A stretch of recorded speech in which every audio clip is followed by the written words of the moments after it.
And we're back, finally. It's been a wee little minute. For those that don't know, Sydney's been in lockdown, which was originally meant to be for 2 weeks, which ended up being a month and then a second month. And we've been told that it will end on the 18th of October. But I don't hold my breath. I'm still waiting to see if that actually happens. Look, today I will just mention, I'm very privileged to have the guest that I have on today. I was hoping to have him in studio, but since we're currently in lockdown, unfortunately I can't. I will just mention that if we do need to mention anything revolving around the topic of I don't even want to say it. We're not allowed to name Mexican beers. The reason being is YouTube like to delete videos and also give you a strike if you do. So I guess if we do need to talk about a certain topic, my guest today is originally from Italy. So I guess we'll choose we'll call it the Peroni, just to make it easy. But look, as I said, I'm very privileged to have today's guest on. He's got a wealth of experience when it comes to the world of MMA. He's, got a pro record of 2-0. I've been told it should be 3. I'm sure we'll find out why. I put a call out a couple of weeks ago for potential guests to come on the podcast, and not only did he step up to the plate, the reason I wanted to get him on straight away is that he actually had quite a few other people request that I get him on. So by all means, he's a very popular guy. He is the head coach of the IMMAF Australia team. He's the head coach of the family fight team. He's also the youth development or progression program director for IMMAF. And he's also the head coach from the USC gym out at Rockdale. I might as well just bring him on. He goes by the name of Renato Subotic. I hope I pronounced that correctly. How have you been? How have you been? And how have you been surviving lockdown? Look, honestly, like you say, we were supposed to be 1 month in lockdown, 2 months, and now let's see what's going to happen on the 16th of October if we're going to go back kind of on normal life. Honestly, was like I always try to find the positive things of the situations, and I kind of use this time to focus on other things. Who knows me, like MMA, it's really 90% of my time, and I kind of use this extra time I was having now to focus and study other things, of course related to the sport, but not only. So I try to keep myself busy as I can. Yeah. And so how do you feel like, first of all, I guess, from a coach's perspective, like how has the lockdown affected you? And also, do you feel like it's going to have some real effects on especially our homegrown talent? And I guess what I mean by that is I've seen a lot of like fighters now take their camps overseas, right? So, 4 of my past guests, you've got Antonio Caruso. He obviously went to Florida. Arlene had a fight over in the States, and by all means, she's still stuck over there. Charles Joyner just went to the UK. And I believe also Janae Harding, who you're the head coach from, she's obviously packed up her bags. I see that she sold her motorcycle, which I was a little upset about. And she packed her bags, and she's now in San Diego. Yeah. So, and I get it because they're obviously open where, we're shut. But like, how do you feel like, long and short term, how do you feel like it's going to affect the MMA scene here in Australia? That's an interesting question. I think it's going to affect for sure because not only in regards of other country are keep training hard, being active, and competing, etc.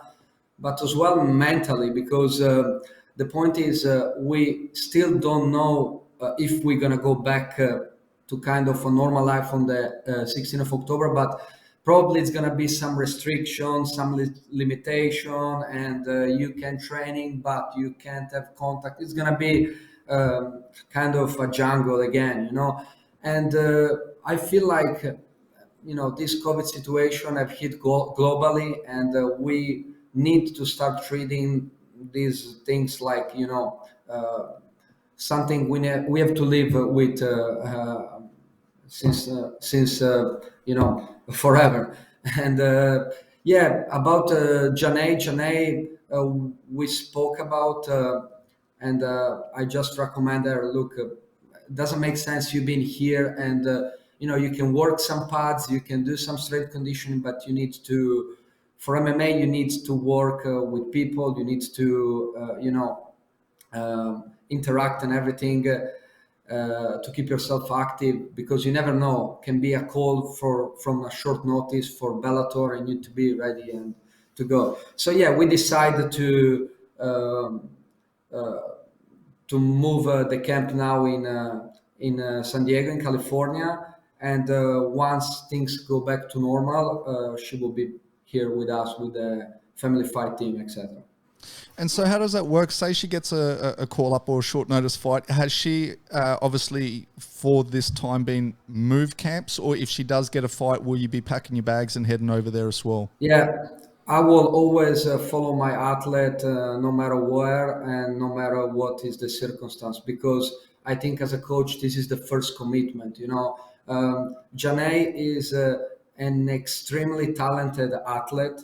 I start work with her 1 year ago, and I have to be honest, like her. Uh, she makes look easy, like she makes looks almost from her social media, she looks like she's training but doesn't transfer what's going on for real. Like, we work really really hard for the last two camps, focusing mainly on the area where she kind of have to improve, and she have improved a lot, and I think we saw through her fights.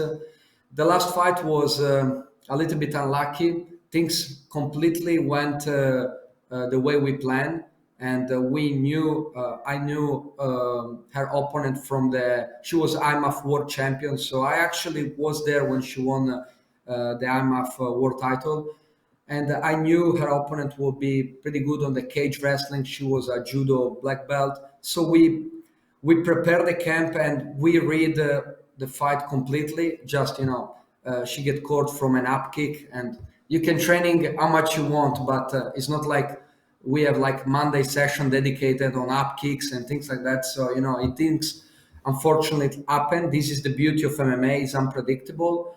But actually, I was so proud of her in that fight. I'm really critical, and she's really critical of herself too.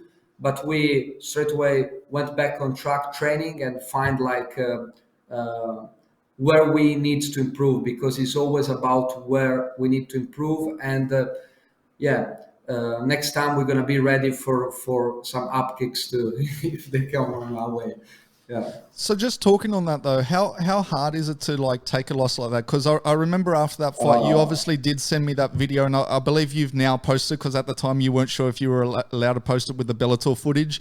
But you sent me that video, which basically shows the things you were going through during training, and also backstage when you were warming up, and then obviously seeing it progress in that fight. It actually, as you say, it was kind of really working in your favor. Everything you guys were kind of training for was happening. But then something like that happens. How hard is that to deal with? Is it a point of that you just go, well, here are the positives, and let's just forget about the result, or does that result still kind of hang on you a little bit? No, the result, look, as I say at the start, even through the lockdown, etc., I'm a positive person. I try to, I think to move forward, you can't be stuck on like the negative side of the things. You need to understand that the first impact was tough, because even for this camp, she been training harder than the first fight. When Actually, the first fight was, in my opinion, harder than that one because no one expected Janelle will be able to kind of handle it, the wrestling of her opponent, and she was a black belt as well. And we completely dominate her on the ground and on the wrestling side. And Janelle almost finished her on the third round. So was look, this girl is really talented, and I think I treat this sport, for me, MMA is like going to university. And I dedicate my last 12, 10 years on this sport. And for me, it's like people are going, studying, investing money, investing time. And I see this sport as a professor. This is what I like to see. And for me, it's so the sides, the unpredictable sides, is the fascinating sides where you never know what's going to happen. You know, someone can. We see lately in the last UFC cards, most of the underdog have won some incredible fights and won dominating the fights. So you never can know, you know, what's going on the background and everything. But I like to. So, for example, who knows me knows I'm a little bit crazy about, but my weekends, and I'm passing between Bellator, I'm finishing watching UFC, and sometimes I'm finishing some streaming in Russia, watching some fights, and I'm there with my book, still old school, and try to get like the statistic, you know, because statistic, what works, and what we, because the beauty of MMA and the things I love the most, it's MMA is evolving constantly, constantly. For example, we just saw the progression of the leg locks in MMA, and we see how effective they are, and how now the game have changed again, evolving and adapting again. So you need to keep yourself updated. Like, it's so important. And most of the time as a coach, you know, sometimes you feel like okay, you need kind of step back because some things are too advanced for the moment. So it's just, you know, sometimes one things you need to keep in mind when your fighters like are starting competing not on the high level, because it's a big difference prepare a fighter for a high level competition with an opponent when he know exactly how to move in a certain dynamic, and prepare a fighter who maybe fight some guy who is his first experience, his reaction is instinctive, and sometimes out of the rules, you know, you're gonna say like how he react in that way, because it's still that kind of unpredictable attitude, you know, where his surviving mode try to make his way back on the feet, or he gonna scramble in some crazy way. So it's important, even in the camp, when you prepare someone in his first fight, like maybe in the local event, etc., being able to reproduce some scenario. You're gonna say, why you coaching them for this if, you know, it's not working that way? Because trust me, it will happen. And we see quite often, you know. So you mentioned obviously you watch a lot of MMA, but Yeah, going back to fight camp, are you the type of coach that then, like, say you're given an opponent, yeah. do you like what's the kind of split? Is it 50-50 or 80-20, in the sense of, do you get opponent? Do you go study tape on that opponent and really, because I know some people really concentrate on that to formulate a game plan, where other people sit on the side and they're like, look, we're not worried about what our opponent can do because we're going to concentrate our camp on what our fighter can do, right? So what's your kind of approach to that? Okay, and I'm gonna give you an interesting answer on that. I like to study the tape for one reason, because um, uh, every opponent has some sort of uh, he does some habitual things, right? Some things you can change during the camp, you know, but some natural things, some natural reactions. So, for example, I sometimes like to go on the tape, and for example, when someone get hit in a certain way, seeing his reaction in that way, and these things doesn't change. For example, it's the attitude someone have. You've seen it in a lot of high level fighters. They get hit and they straight away coming back swinging. And this is some natural things doesn't change, because people sometimes they forget, like, you get ready for the opponent, but his team and him is get ready for you too. So that's the interesting part of the game. You need some part of the camp being able to predict where they are get ready to. I'm making example with Janae. Like, if I have to be the other sides of the table and being the coach of her opponent, looking her previously fight, I will say, okay, I will try to pin her on the cage, take her down, work. But seen when she fought her last two fights, she's completely dominant on the cage and on the grappling side. So that's kind of now it's a tricky one.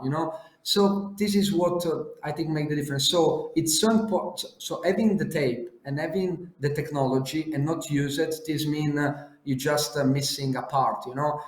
And of course, it's so important in certain fight, being able to, in certain fights and in certain fighters, being able to be the one who dictate that game, and make the other follow you and try to force him to do what you want. So I think you need to be adaptable, and you need to adapt yourself in both circumstances. Fair play. No, and I guess that's why I asked, because as you just said, like, you want to study the tape, but then if anyone studied tape on Janae, she's totally changed as a fighter. So would you be kind of wasting your time studying the tape on Janae, because they could be a totally different fighter, right? Yeah, and one things you see, for example, Russian fighter are really good on, like, they MMA. It's pretty standard. They put the pressure, they feint, they change level, and they work the way on the ground and try to dominate the fight. And that game, I think I for sure know and look, for example, one championship, etc. It's different because the way they judge the judge the fight is different, and having the knee on the floor, it's completely changed the way you can work on your game. So play on the rules, it's important. So I know some people, most of the fan of MMA, they like an extremely explosive, dynamic, striking fight where it's so much going on. But at the end of the day, what's mean is win the fight. So you need to understand what is the rule. You need to play on the rules, and sometimes I don't like it as well. But I understand why they're doing that, because it's effective in the game. So talking about rule sets, like, what do you prefer? Because obviously you've got organizations like One Championship that are different with the grounded opponent and things like that. And also, I guess they're a little different on how they judge a fight too, right? Do you have a preference? Like, do you prefer to have it like a One Championship where it is a little more open and free flowing, or do you like the whole point system?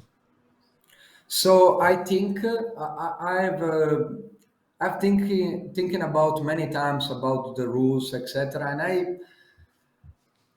I feel in my opinion, like judging the fight completely makes more sense. I explain you why. How many times you see the fight of someone completely strategize the round and win the first round, win the second round, and the third round try just to survive, and he win by point. I think we all love mixed martial arts because you want to know who is the better fighter and who is the strongest and toughest one.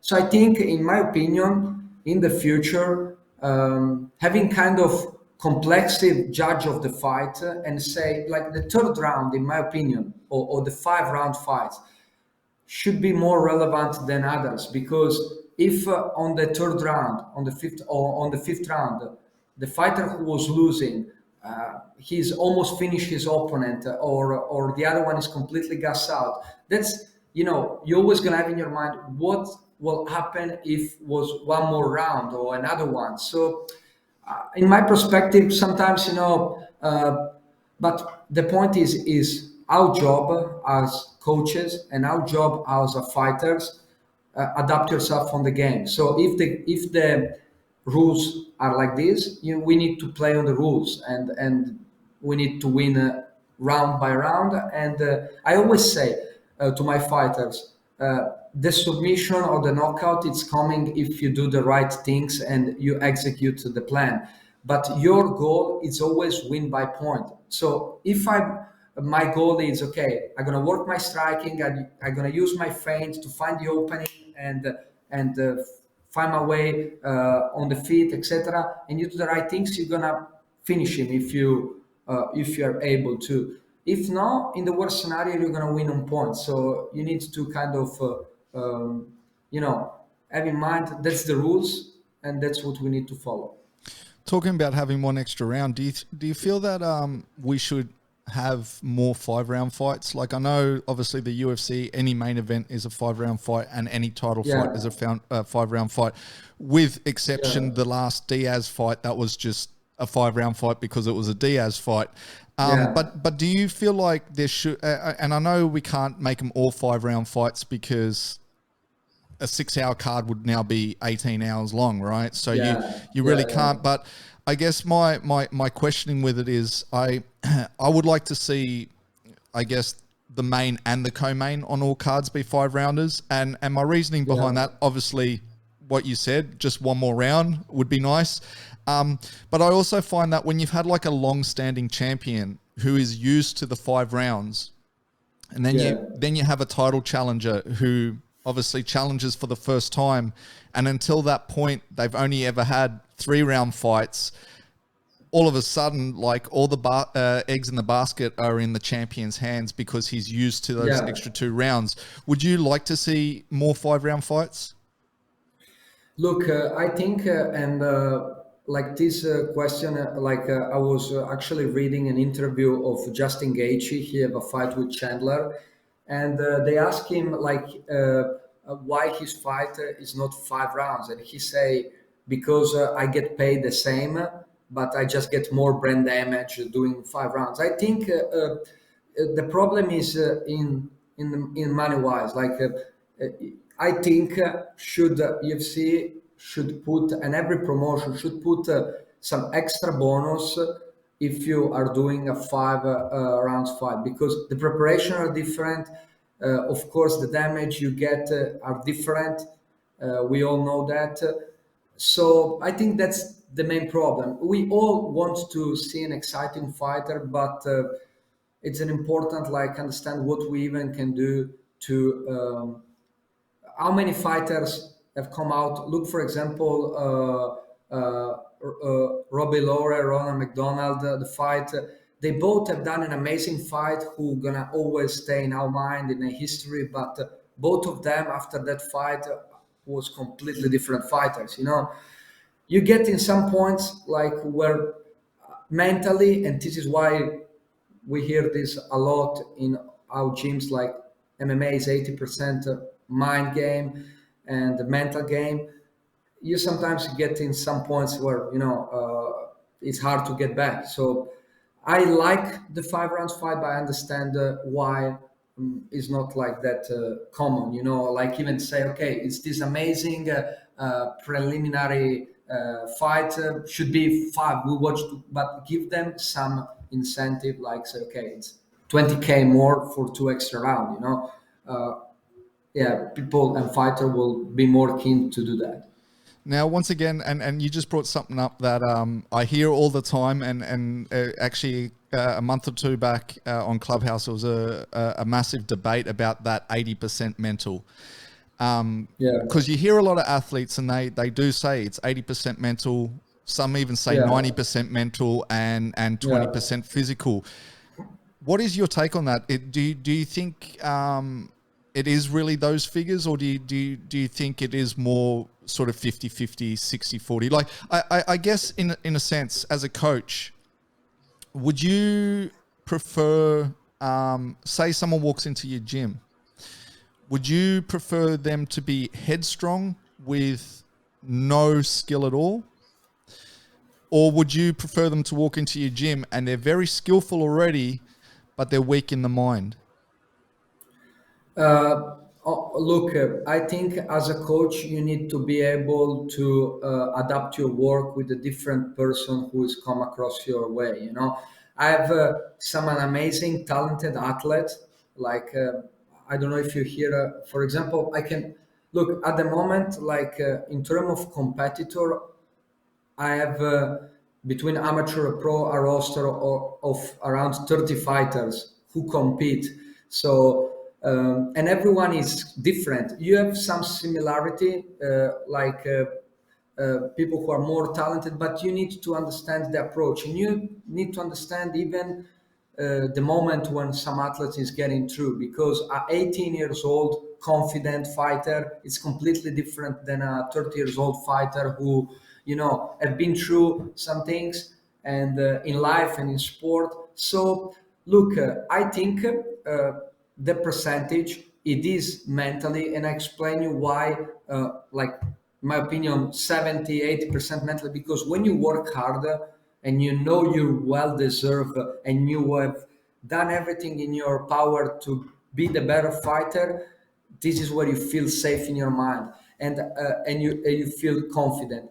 Is a lot of fighters, they know they didn't push through to the camp how they should, and you can tell at the end of the day you almost feel who deserve the most. You know, sometimes, you know, this sport is it's It's unforgiving. unpredictable, yeah, but you it's give you that more like confidence when you know you have training hard and you deserve it, you've been through hell to get there. So yeah, I think that's, I think is in the coach able to take the talent athlete and put him in and stimulate him, because uh, you can't treat everyone the same. You need to, so I try to explain that the game, my game, who I give to the beginner, who the fighters who they just start competing, it's almost the same with small adjustment, because for win the fights you need to do that. Okay, you need to be able to have this criteria. You need to be able to stand up in any circumstance with your opponent. You need to be able to take someone down, because if you say, okay, I love striking and I want to bang and stand, but how many times you see someone, an amazing striker in MMA, it's no one, because they can't defend one takedown. So you need to be comfortable in every area, and this is where you see the best striker in MMA when they take their takedown defense. Uh, they work on the scramble. The cage wrestling is amazing. They are able and free to work their striking and show the best version. You know. So yeah, that's what I think. And I have some great talent coming up. Actually, coming now on my mind, like is an 18 years old guy, Tito Carle. He's an amazing grappler. He actually grappler with some of the best even UFC fighters, and he was 17, 16, and he won. And he have his amateur debut. Uh, he was against a guy 3-1 with 20 kilo heavier. And this is another thing I want to say.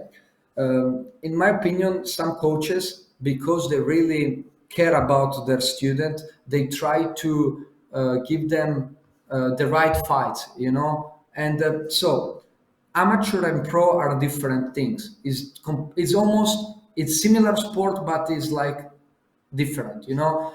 And when you're amateur, so every amateur should be ready in every aspect. And I seen amateur, for me, one fight and 10 amateur fights, I treat them the same. Why? I seen often like, oh, do you have some fighters? Yes. What his record? Ah, no. Do you have someone? No. Like I almost, like I think all my fighters have always fight with a guy or opponent with a positive score better than them, because amateur, you need to get through the adversity. You need like almost win or lose for me is not what's matter. You need to put yourself in the most uncomfortable situation so you can grow and you understand, okay, I want to turn pro. I'm ready now. Because if you didn't face that adversity, at the end of the day, you know who you have fought, you know what you have been through, and at the end of the day, you pay that, And and pro is different because when I say MMA professional, you are a pro, so you should be um, uh, like that's the hard part, but should be almost your profession. But we know MMA, sadly, it's really hard sport on that. A lot of fighters are working, study, and training 5-6 hours per day. So that's a hard one. So when it comes to MMA as well, is it safe to say it's better to be a jack of all trades than a master of one?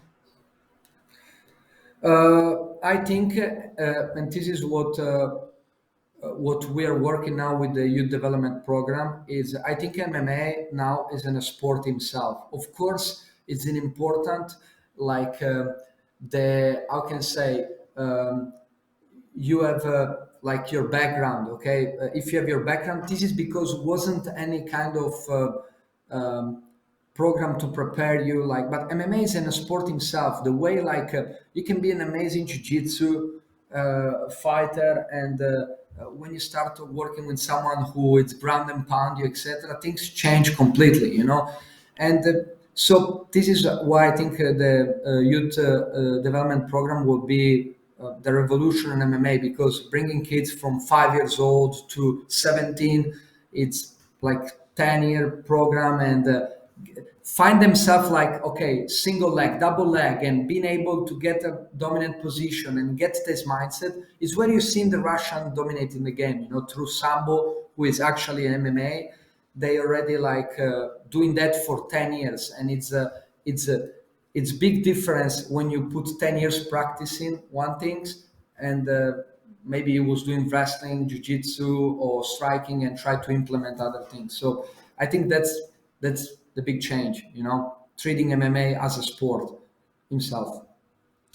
And how hard is it to deal with these fighters on a personal level? Like, I guess, like you have, and I know some of the guys at the gym as well, and they train 24/7, and sometimes I guess in a sense you even got to try to tell them, listen, your body needs time to recover as well, right? Like, Yeah.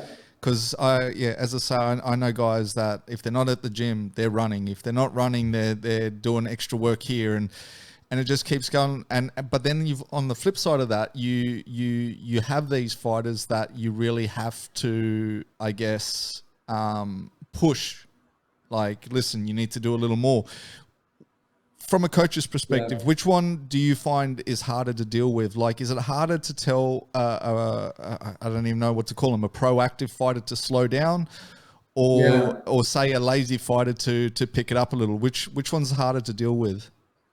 I think the environment makes the fighter. So, for example, in my environment, the lazy fighter can't be there because you find yourself uncomfortable. Like you've seen everyone work hard, putting everything on the line to be in the gym. Like I don't know if uh, I told you, but my classes, my pro classes, are completely free because I know the struggle are going through fighters, and I know how hard it is even to pay the rent at the end of the week, and this is why I'm always on the sides of the fighters, and I'm always there to help them, not only in the skills MMA section, but in a personal life, because I've been through that. I've been like you ask yourself what I'm doing that and all of these things.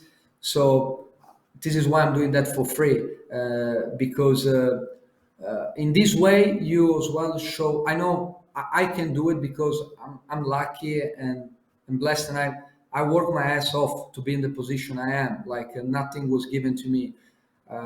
I opened my gym 10 years ago in Italy because wasn't nothing around me. I wanted to compete. I opened almost for the reason to training myself and have some partners, because I was traveling 1 hour and a half to go in Slovenia and training jiu-jitsu. I was traveling 1 hour and a half in north of Italy in between mountain to do wrestling, and was hard, and I was working in IKEA, woke up at 3 a.m. At 4 I was working, and so I decided to open this gym. The point, and where was the turning point was uh, I have my amateur fight, my pro fights, and things was going great. But I started really feeling like people around me need my help, and some great fighter was coming up. Like for example, Marvin Vettori was coming to training at my gym. Danilo Belluardo, UFC fighter, and at some point my gym was located in a village of 4,000 people, and I was having 450 students. Was massive. Was something like all the city around, and that city was just talking about MMA, soccer, tennis, volleyball. Nothing was existing anymore, just MMA. And I start understand like maybe I think one of the reason I become the coach I am, because I didn't really have someone who was looking after me, so I really overlook about my fighters, about everything. They if they miss something, this mean I'm failing as a coach. So this is why I put everything I have on the line. And so with the pro as well, when's a good time for a fighter to turn pro? Do you when as a coach, like, do you assess it on a skill based? Do you take age into consideration? I don't know. Do you take a record into consideration? Like if someone's had 5-0 amateur, or what are the sort of decisions you make in your mind before telling one of your fighters to turn pro? Okay, the amateur record means nothing in my opinion. I have seen amateur record like with I don't know, 4 lost, 2 win, and turn pro and being such a great pro fighter with 7-2 or even better. I think it's so important the personal growth. A lot of 18 years old kids now, young men, are almost more developed than me physically, and they are such a great athletes. And I think you as a coach need to recognize what the fighters need, because one of the reason MMA is really important for a lot of people, it's because it's an addiction, and it's an addiction because it's something really strong, and a lot of kids, a lot of people, they need something strong to keep them active and keep them focused. And MMA doesn't let you turn in other way. Because if you don't training, a guy who was behind you and maybe he's just turned 16, 17, is kicking your ass. So you need to put yourself on the line, and you can't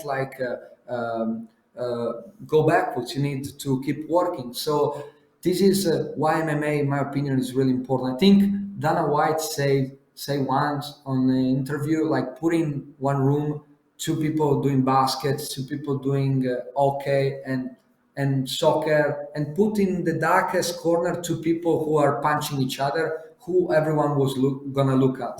And that's how human. And this is all my study as well. Like I'm working on, it's a lot of about hormones, a lot about instincts, a lot about primitive instincts, and of course we are human, and things like that. But we need to understand. You're gonna see a lot of things related in the sport of MMA.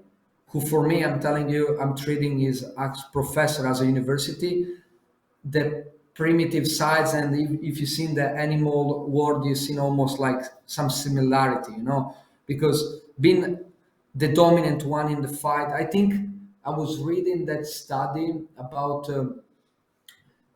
even the level of testosterone of fighters when they win a competition and when they lose. It's like some crazy study about, and I think it's interesting because and you can see often, the calm guy, the one who know where the dominant one, and being able to impose the game.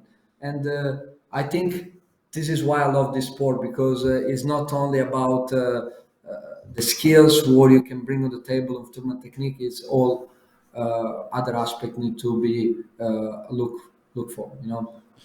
Now, you also mentioned, having a 16-year-old kick your butt. And obviously, as I mentioned in the intro, that you're heavily involved with IMMAF Australia. You're one of the head coaches, but you also do the youth progression program. Yeah. What's a good sort of age for people to start considering walking into an MMA gym? Because I mean, on one token, I guess, you've got to be concerned, as you say, it's an unforgiving sport. There is head trauma and things like that. And so my assumption would be, like, by starting too early, you're not allowing a child, I guess, to develop. And you're already, like, putting him into harm's way. But on the same token, if you leave it too late, right, and then you have some kid that has been doing it all his life, as you say, you're going to get beat up by a 16-year-old, right? So in your professional opinion, and also, I guess, what you do with IMMAF, what do you think is, like, a good kind of, as I say, age to start in the world of mixed martial arts? So you already answered the question, explaining that, and you understand the reason why the youth progression program it's born. It's a safe environment for 5 years old kids to 17 years old kids to come to the gym. So it's a lot of things me and the president Richie Cranney have worked on to try to make. We felt straight away when we get in touch, like, it's in MMA, it's missing something, and it's all these things. For example, the sense of the achievement, like when you walk, for example, in the jiu-jitsu gym and you see a black belt in front of you, you feel like, oh, that's somewhere I want to point on. But MMA, it's kind of you don't understand really what's going on. So, and it's nothing before, it's just about a cage, etc. This is why, for example, in the progression program, we have a polish check for the coaches. So you need, like, if let's break a taboo. That's the reality. When parents, maybe they want to bring the kids in a sport, and the kids loves MMA, they say, you're not gonna go doing MMA because it's a violent sport. Look there, the attitude, the cage is already making kind of scary. So, for example, we have, as I say, like the police check for the coaches. We have mental health plan where we are working with psychologists, and we're gonna have a specific number and psychologists who works with kids, etc. We have the mat-based competition. So when you start competing, you don't have, like you say, head trauma, because you can't. Is illegal for younger of 18 years old getting punched in the head in MMA. So it's all limited rules.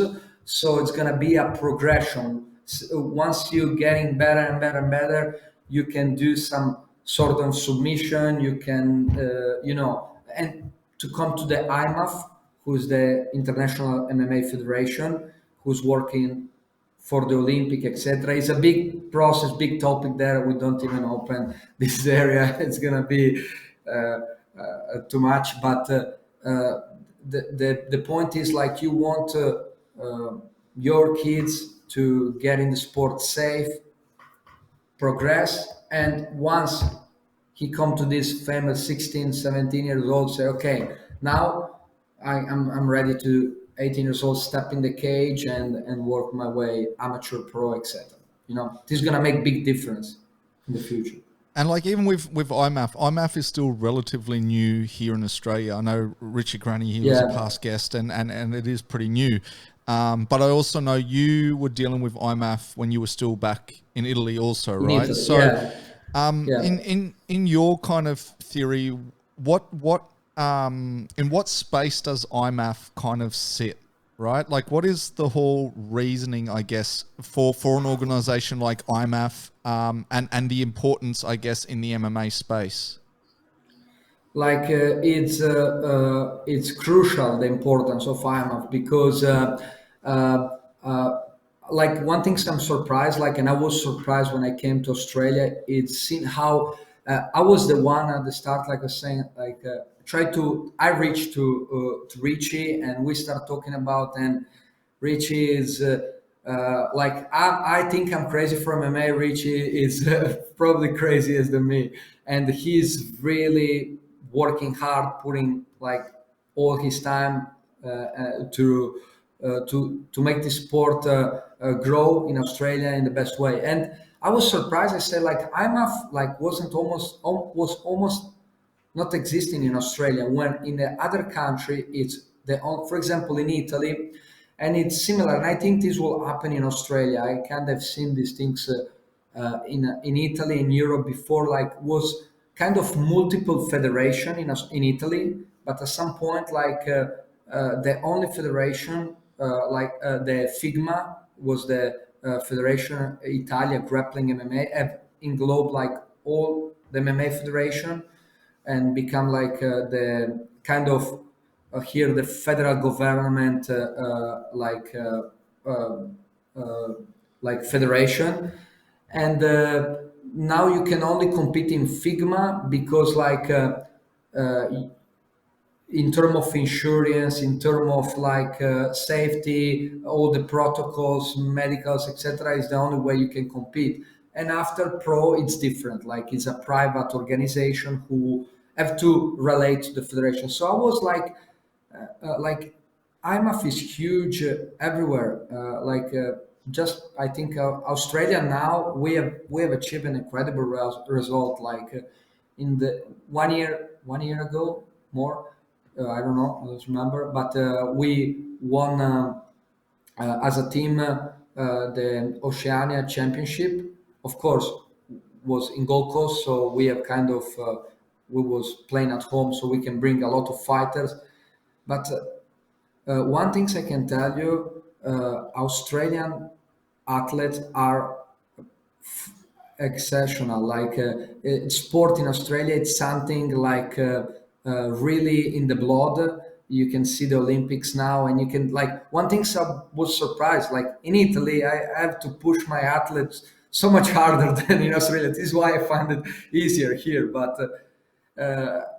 like in Australia, sport is something in the blood, rugby and all of these, and I find like Australia is already, but in the future it's gonna be like one of the dominant country in the UFC because like just the way people are are growing, always in the sport, always activity, and the standard of life is pretty good as well. So that's helped as well. Apart from the fact that we're locked out from everyone else right now. Yeah, But I mean, but look, but we're before that we was doing good. yeah, I Yeah, mean, we're doing before good. that. I mean, if you look at Oceania, Yeah, we got Izzy, we got Alex, we got Rob Whitaker, we got Janae, we got Arlene. Like, we've got some real big contenders in the MMA yeah, space. yeah, With IMAF though, is it that anyone can join IMAF? Like, what's the deal with yeah. it? Like, if So if I've got a child and I want to get them into MMA, can they just, or so is there like a we tryout process, or how does it all work? so from probably 2022, because now this year is gone, we gonna launch the progression program, the youth progression program, and will just be a trial for 10 gyms. So it's gonna be some kind of general trial to see where we can improve the program, where we can make things better. And from there, I think it will just explode because I seen that in Italy as well. Like I was one of the coaches of the Italian team. Like my team for 2 years was because we have a ranking in Italy, and was ranked number one in Italy in terms of points, result, etc. And I think uh, yeah, it's mainly, even for a parents, like, just sometimes you don't know this coach, who it is, or what is his credential, like having some sort of safety and say as well, like, even the coaches, they need to do the coach course of IMMAF, so it's all like more structured, how it should be, like in other sports are the same. And with the IMAF as well, like once you go to, as you said, I think the last one was in March of last year, the one up at the Gold Yeah, Coast. yeah, exactly. So is that kind of like, say someone wins the gold at the Oceania or Yeah, whatever, what's the next step from there? Is that a time for them to start then going, okay, well, you've got the gold, time to now yeah. turn So pro and look at the bigger organization, or is there a next step after that? no, so actually, we work in as a federation for the founding, and we're gonna found the athletes to go to the World Championship, who's the main competition. A lot of world champion in IMMAF, like Jack Shore, he's undefeated amateur, and he was a world champion, and so many others are coming from IMF, and you're gonna see in the future it's just gonna be most common to even Muakayev. He was 29 and 0 amateur world champion IMF. Now it's in Brave fighting. He's 5 and 0, 6 and 0, something like that. And it's just gonna be some common path, like some IMF fights. Some fighters are, I'm telling you, like, uh, their level is higher than some pro, but they're two different things. I think some athletes, they need to have like big process and working pro. The age is important as well, because if you come to MMA, you want to compete, you're 25 years old, almost makes more sense to do one amateur fight and go pro, because you need to look at the age sides too, of the sport. It's not is an determinant factor as well. So yeah, I think more and more in the future we're gonna see IMF athletes being in the biggest organization, and coming from there, from that transition. So youth progression program, IMF, international national competition, and pro. Nice. And as the head coach, I guess as well, when these, I'll say, I won't just say kids, but kids, youth, or fighters in general turn up to these tryouts, as the head coach, Yeah. if I was to say, what are the three qualities that you look out for? Like and I know that there's probably 5 or 6 that you can, but like if you had to nut it down to 3, what is it that you look for in a fighter or an athlete? For sure, the commitment, like being really committed to the cause, and like because at the end of the day, it's always about statistic. More time you dedicated, and if you put 6 hours per day in a long term, gonna make big difference than someone who put like 1 hour per day. That's an effect. And of course, ability. So like the talent who works hard and training hard is a champion. It's another things. And I think the drive as well, the third one, is the most important. So the reason why he's doing that, why he have decided to come to the sport, and the drive is what's gonna, the day when you are in the cage, the door is locked and you have your corner, etc., and a lot of things are going in your mind, that you need to remember why you decide to do that, and step in that cage. And how important is that why? Because I hear a lot of coaches always talk about like, find your why. You need to know your why. To you, Yeah. how important is the why to an athlete? I think it's important. Like everyone thinks you need to have a crazy why, like, oh, I want to. No, like being happy is a big why. Being comfortable, feeling like getting your confidence through the sport. This is our looks like small why, because it's just cool to say, oh, my why is I want to be the best in the world. Nothing like have the same exactly value and purpose. Some person for him feel comfortable to walk in a room and feel himself and things like that are a bigger achievement than any belt. So I think it's important, and I always say this to my students, like having a small goals and a big goals.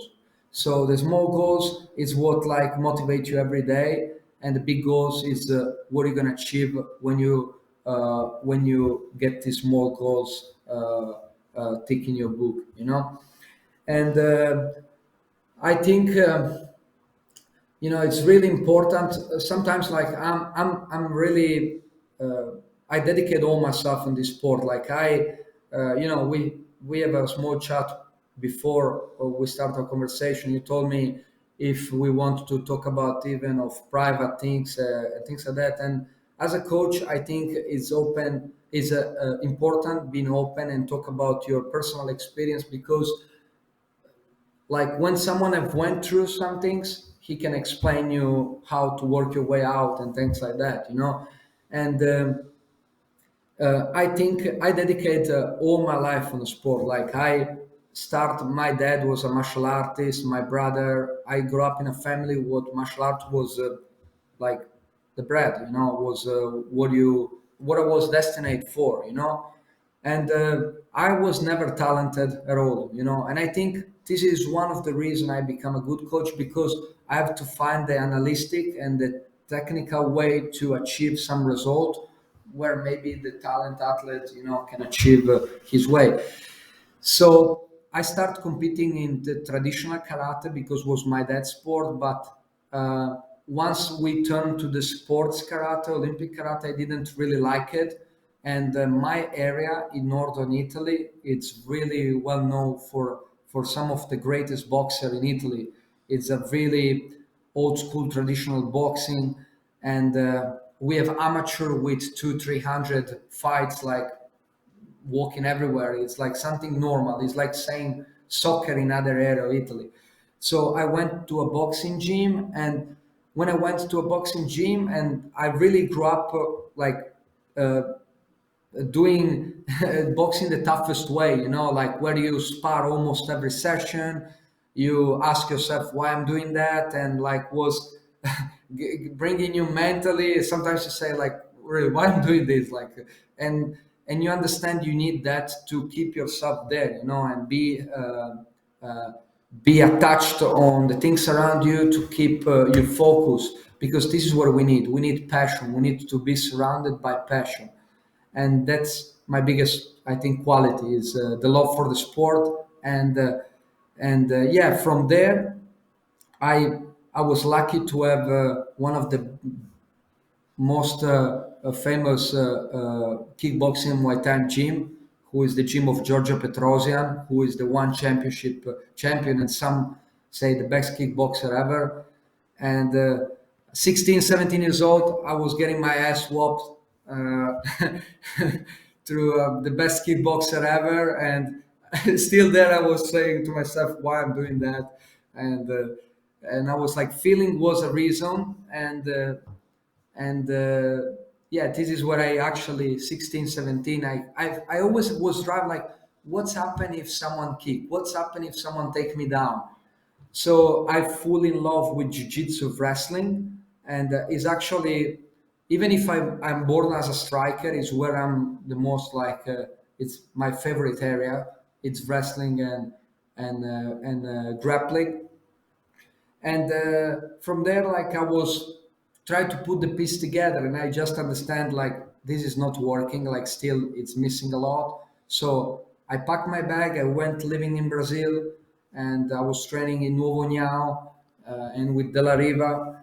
From there I still was like, okay, that's MMA, I understand now, this is what we're talking about, but still I can have more. So I moved to California, and I start training in Sacramento, Team Alpha Male, and here I am now in Australia. Perfect. Well, I literally reached out I think it was yesterday to see if people wanted some questions answered, and you literally just answered a couple of them already. I guess I'll throw a couple of more on you. One popular question that's come through multiple times is if and when we'll actually see you compete again. Like, I know you're very busy with the coaching side of things, but I literally multiple times people have written in, when are we going to see you fight again? And I guess my question to that is, are we even going to see you fight again? And if so, when? So my feelings have changed multiple times about that. You know, some point in Italy, the MMA scene and the MMA pages was really pushing a lot through me, and I felt at some point I have done MMA because I loved the sport, like with everything. And at some point, like I felt almost I was doing that for other people than for myself, and I kind of find like I almost quit when I was doing the best, you know, and look, my friend, I think every fighter have one fight left. So I think I have one fight left, and I don't know when, where. Now I'm really focused on coaching, but I have one fight left for sure. Yeah. So it's in the future. I'm sure the destiny and everything will put me in some spot, and I think I have something to say still, but just for myself, you know, not anymore for anyone else. Just something for me to not proving anything to anyone, just to be myself. Nice, nice. Another question that was asked, which I guess, what made you choose the discipline? I assume by discipline they mean MMA. I guess you kind of already answered that you came up from a family of martial artists. But the Yeah. second part of that question is, what is your everyday motivation? So my everyday motivation is I'm here and I didn't I didn't do not 10% of what I have in my head. Like my motivation every day are my people, are my team, and are the young guy who come in the gym. Like I actually during the lockdown, I have one guys who reach me and say, "Coach, look, I'm struggling a lot during this period," and I'm not. Scared to say during the lockdown I was driving out of my area because I I will always look after my people. This is the reason why I'm able to look after myself because our coach have to be that he needs first to he gonna find the happiness being almost a shadow like in the win, you know, no one talks about that, but it's a lot of great coaches in Australia and not only, and it's a lot of great coaches who like me they almost like I like to be a shadow and I like to see my student achieve. I almost have I get the goosebumps. I almost you feel you achieve something great, but I think that's my goal. That's my everyday motivation. It's seeing these people being able to get through some hard moments, and I feel grateful to being able to be a part and help them to get out from some circumstance and situation. Another question that's come up is, how do you feel about, and I guess this is more directed to the pro athletes, but the pro athletes associating now with, I guess, on one token, the THC and also the CBD products, because I know probably in yesteryear, it was frowned upon Yeah, quite easily. Where now you see a lot of these UFC fighters and stuff like that. I guess that's what they mean by it. That they're either sponsored by certain. I mean, look, yeah, make no mistake, Diaz has always been out there. But yeah, I think now that the laws have changed, especially in the US, a lot more athletes are heading down that path. What are your thoughts on that? yeah. Like we are able to get to a scientific proof and analyze things scientifically with documents, etc. We clearly see you have the benefit in term like after a session or before or things. So I'm not against.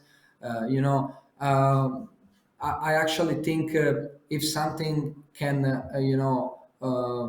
help you as an athlete in terms like of these substances, like I never in my life like sounds weird, like I'm not against, but I don't smoke. I never smoke a cigarette in my life. I don't drink. Just because like not because I'm against, because I like don't find I need it, and so I'm really against like people who are using any type of drugs, like heavy drugs like testosterone or whatever. In my opinion, what's the problem? At the end of the day, you know what you have done, and once like the fighting mentality, it's really complicated. And once you cheat in your brain, you're cheating and you pay the things. That's it. It's incredible. But CBD, it's natural. It's proven. It's healthy for a fighter for recovery. So for me, it's approved. I think it's it's it's it's And what the about right thing. one step further, I guess, from the CBD, the smoking? Because obviously we all look at smoking as a bad thing, but then Yeah, now you've got these pro athletes and they're yeah. smoking the weed, right? And once again, not here in Look, Australia because the laws are still not. Like we'll yeah, make that clear. The laws are different here, but like when you see a lot of these fighters over in the States, as a recovery process, they're smoking, which yeah.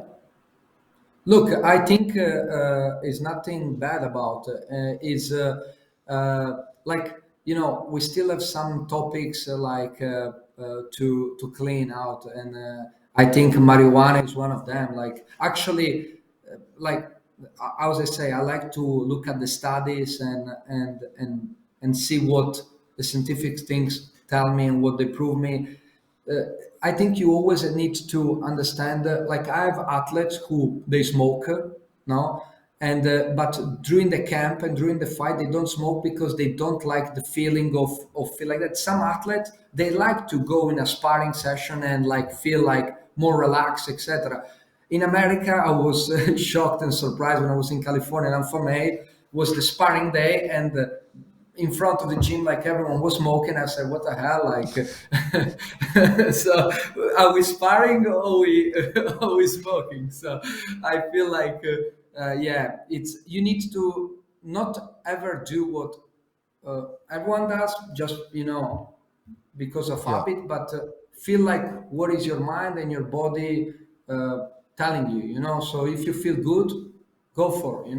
If you feel like, my performance, I have some of my friends, even in Italy, my fighters, they told me, oh, I feel great sparring and be kind of more chill. But other told me like, man, like I feel like I can't react how I react properly, One things I will tell you is if you, for example, CBD is legal, but THC, like you get tested in UFC. Always one thing I say is if you go competing, you try to reproduce everything you're gonna do of the day of the fight.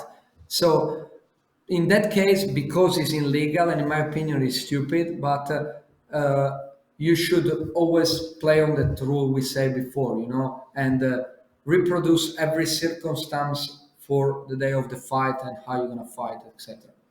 no, it's You funny. know? And I mean, look, Janae, actually speaking of one of your athletes, she's very Yeah, open about it, right? She's very open yeah, that for sure. she supports that cause. And I guess the Yeah, other funny one is in the States now, they've literally got, I think it's called High Rollers BJJ, where yeah, it's a competition where part of that competition is that they actually have to smoke before they get on the mats, and I yeah, think I yeah, think even yeah. the prize then is a bag and stuff. So as I said, the world is changing in that case. I've got Exactly, and hopefully adapt on that. Yeah. Yeah. So I've got another question here that says, what are the future plans for MMA family fight team, and what future goals do you have for that team? So as I said to you, like I've done like not even 10% what I have in my mind. And MMA 50, like I say always, is not an MMA team, is a family. This is the reason why it's called like that. And we are a group of people who are really motivated and really respectful of, like I try as well, like, if you want your athletes to perform and be a professional athlete, you need to treat him like professional. The point is, I don't like if you want to be a professional in that sport, you can't lose your time in other things. And I think the part of the team is fundamental, because if your team recreated an environment of solid work ethic, training hard and everything, you're gonna feel comfortable and you're gonna join the team. If not, you're gonna feel okay, because this is what I was saying to you about the primitive instinct, etc., which is fundamental. Like go in the gym, right? And when a kid who is a little bit troublemaker, etc., go in the gym where he doesn't have a lot of competition, he almost become worse than what he was when he joined the gym. But seeing the gym where it's kind of levels, right? And he come in, and maybe he's becoming a good athlete, because this sport is it's hard, because it's really sometimes intimate, because like when you get dominate in front of your family and you lose the fight, like it's one of the worst feeling, not only for the fighter but for all the team. So when you go compete, like it's almost you feel like in the animal world, like you try to test the better athlete than you can't find your way, and it's you almost feel that kind of standards and level things up in the gym, where you already know who is one level, who's another, and you're gonna see these young athletes try to beat the strong guy. And this guy now have one choice: or become better and training and get stimulated from that, or accept the fact, okay, he's better than me and now he's there. And that's the interesting part. So the MMA 50 is a family, so everyone who wants to be part, my door is open to everyone. I don't care about the background, I don't care about religion, I don't care what someone have done in the past, because everyone can make a mistake. But being a man, it's being able like to fix your mistakes, and went through, of course, is some limits, but this is my first things I want to say to the people out there. Like everyone can make a mistake. Sometimes I was kind of guy, I make some mistake in my life, and I felt like, because I'm really hard to myself, I felt like, oh, like no, I don't deserve to that. I almost tried to sabotage myself, because I was like getting in this mindset. But everyone make a mistake, but we need help, we need people, we need the sport to get better. The future, the future of MMA 15 is an amazing future. I almost, one things I can tell you, feel some some great things. When you feel something, like I think we bring something different in the Australian scene, and I think you can feel that. And I personally feel like something great is happening, but it's gonna explode soon. And we working a lot with grappling education as well. It's how Keller is one of the best grappling in Australia, and we are active in UFC gym and at grappling education. And for the no-gi grappling education, they're absolutely animals. And I think I seen often a lot of MMA fighters from other gym coming there, and even myself, who knows me, Sunday, Saturday, etc. I'm following my fighters. We have some sparring in Penrith. I'm gonna take my car at 6 a.m. At 7 a.m. We're gonna go there, and I'm happy to help everyone, because I think the topic of like being too close in that sport, it's not a good thing. If an athlete is loyal to you for the value and what you represent for him. But for example, Janae and other athletes have competed in the past, and for me as a coach, is a stupid things. Don't let her spar or training with them, you know, because it's just gonna not work for her personal growth. So I need to do what is the best for them. My ego doesn't make sense, and ego usually doesn't make you make the right decision. So As they always say, leave the ego as you walk through the door. I do exactly. really appreciate you saying though, giving people second chances on making mistakes, because I've seen it as well where people like go the wrong path for a minute, and because of Yeah, that, people don't want to give them a chance, and then it's like a cycle, right? If you're not willing to give them a yeah, chance, they're just going to continue down the wrong path, and I think more people need to take that kind of approach, that you kind of say like, yep, we all make mistakes, but you can always right those wrongs. So I do yeah. really appreciate that. Now, I wasn't really going to ask this question, but because I'm a coffee lover, I don't know if if you drink tea or coffee, but I've I'm also been, Italian, so you yeah. know So I've that. been asked to ask you, what coffee do you drink? The best coffee. I think this is some of my students, probably because I have to say something. I changed a little bit when I came to Australia. I was so traditional, like espresso and things like that. But I have to be honest. Usually, I'm ordering always a soya cappuccino with one sugar, and my students are making fun of me. But you know, I'm getting old, so I'm getting a little bit more soft. But yeah, See, that's my choice. I was kind of the same. I used to have the sugars, then I switched it up to a mocha because I thought put a little bit of cocoa in there instead of the sugar. Yeah. But recently Yeah. I've flipped it up again. I'm now a dirty chai kind of guy. So Oh. yeah, so I do the dirty chai.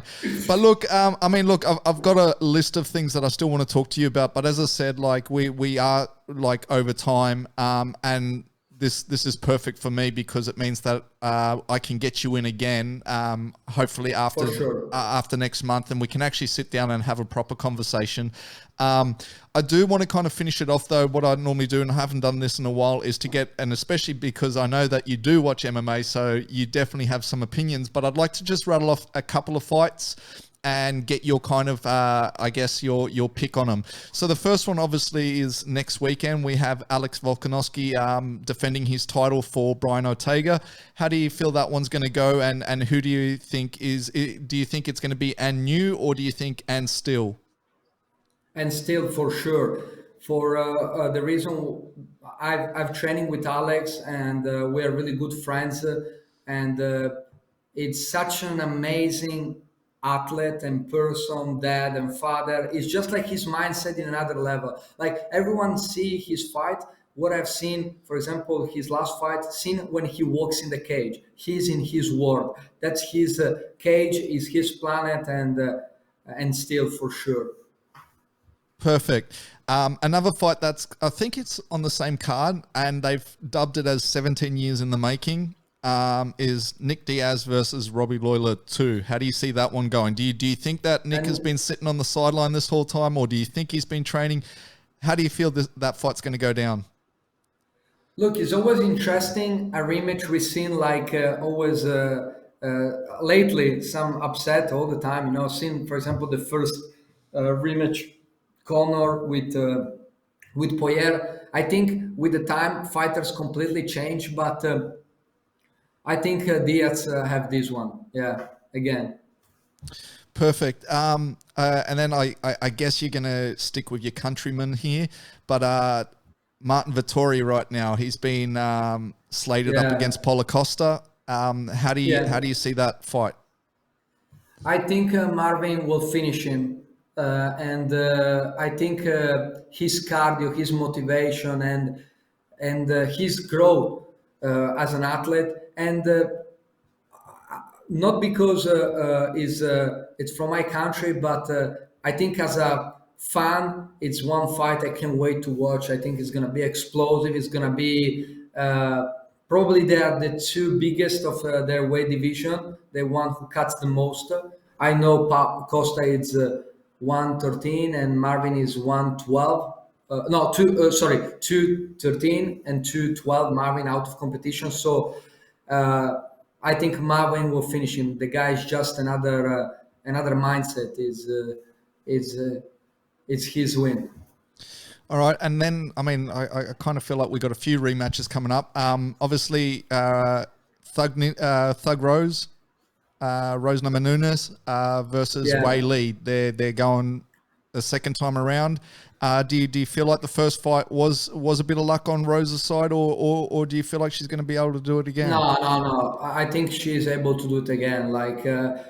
Actually, when we talk about how important is the mindset and how things can change if you are in the right spot mentally, she looked incredibly mentally the last fight in the zone and ready to go. So I think will be a great fight. I'm not say will be easy, but I think Rose will get there. All right, and then we got two more. So Justin Gaethje versus Michael Chandler. How do you see that one? That's Justin Gaethje looks like he really don't like her old Chandler, and I get why, because he should have been in that spot for the title and everything. But that's an interesting one. I want to see where the wrestling gonna play about, because we always seen that when two wrestlers are facing each other, they almost don't want to spend energy on the wrestling side because they know it's gonna be hard. So this is where you've seen the striking, and I can tell I really like the striking and the work they do down in Stanford MMA. And another fight I need to say I'm really waiting for is the Martin Nguyen fight. Martin is, for me, my brother, and it's one of my main training partner when he's here. Lately, I put some weight on, and I'm not training a lot, but before we was training together every day, and I just think Martin, what he went through is his fight went canceled 2 3 times for COVID, and he was there. And I think this is one fight I can wait to see between them. But still, I think Gaethje have this assassin hit, so slightly more for Gaethje. Yeah, Perfect. And look, I did want to talk about Martin today too, but I guess we'll leave that for the next time you come on. for sure. And then the last one that I'll get you to give me a pick on, and it's one that I'm actually really looking forward to, is the rematch between Usman and Colby Covington. I really like Kobe. I'm telling you, like it's the most like hated athlete probably right now. But I love the guy. You can, I don't know. I think you can clearly tell he's playing the part of that character. Doesn't look he's him, and stylistically, I love his style so much. It's a hard fight, but I'm going for Kobe. Nice, nice. And I totally agree. I mean, look, everyone knows it's a bit of an act now. Yeah, it And, is. and, It and, and to is. a point, like, I understand why he started with the act and, like, it gave him the name. But now that he's got the name, I kind of go, look, man, Yeah, he's a stop it, crazy. I mean, man. his work rate is unbelievable. Like, his work rate Unbelievable. is unbelievable. So it'd be interesting, and especially as you mentioned in the past pick as well. It's once again the two wrestlers, right? And they don't really want to get into Exactly. that wrestle exchange, and so it'll be interesting to see what happens there.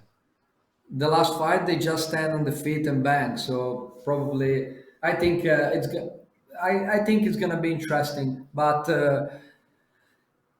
Kobe is young, so it's an amazing athlete. Like both of them. Like Usman, we don't even need to say anything. He proved himself and everything. But I think Kobe can get the W.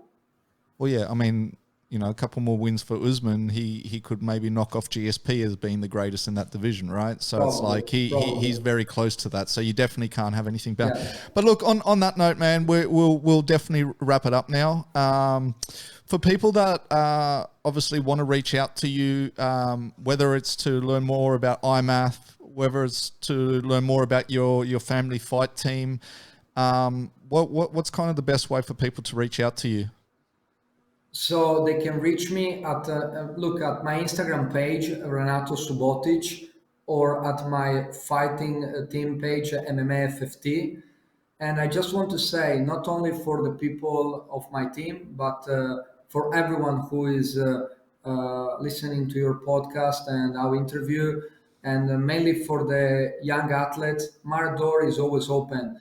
Even if you struggle financially and things like that, I want to make this clear. Like a financial limitation and money should be in a limit for a talent or for a passion or for that. So my door is always open. I'm gonna reply to anyone who want to reach me out, and we're gonna find a way. Actually, even the session in the UFC gym and in grappling education, if they reach me, are some sessions are completely free, a lot of them, so everyone can come training, and even after all this lockdown and all this craziness, uh, we need to get back normal and be normal humans as soon as possible.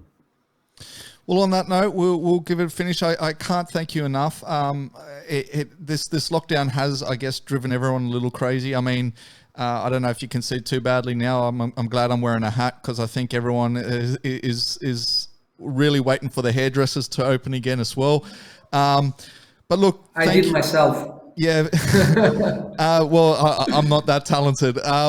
But look, I really do appreciate your time. As I said, there was definitely plenty of subjects on the board that I still wanted to cover with you. So I definitely want to get you in once the lockdown's finished and we can have a real sit down.